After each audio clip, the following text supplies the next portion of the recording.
ট্যাংরা মাছের পাতলা ঝোলের তরকারি খেতে যে কি মজা ছিল। তো আপনারা কারা কারা এইভাবে পাতলা ঝোল কাঁচামরিচের তরকারি খান অবশ্যই আমাকে কমেন্ট বক্সে জানাবেন। তো আসসালামু আলাইকুম।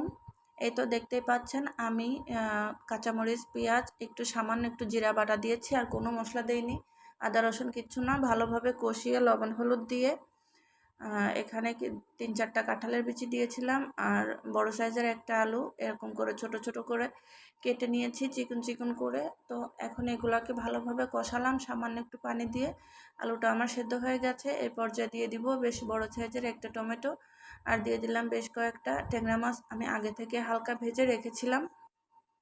তরকারি খুব সামান্য অল্প একটু রান্না করব, যেহেতু আজকে আমি বাসায় একা, আমার বাসায় কেউই নাই, সবাই দাওয়াতে গেছে। তো আমি ভাবলাম আজকে আমি এরকম পাতলা ঝোলের কিছু একটা খাই। তো এই তো আমার আলুটা তো আগে থেকে সেদ্ধ করা, আর টমেটোটা সেদ্ধ হতে যতটুকু সময় লাগবে এতটুকু আমি পানি দিয়ে একটু রান্না করে নিব ঢাকনা দিয়ে। তো এইভাবে পাতলা ঝোলের তরকারি খেতে কিন্তু অসম্ভব মজা হয়। এখানে একটা মজাদার একটা জিনিস মিস হয়ে গেছে, সেটা হচ্ছে ধনিয়া পাতা। ধনিয়া পাতা আজকে আমার বাসায় ছিল না, যার জন্য দিতে পারি নাই। তো ওটা দিলে আরও মজা হতো। তো আপনাদের কার কার কাছে ভালো লাগেছে অবশ্যই আমাকে কমেন্ট বক্সে জানাবেন।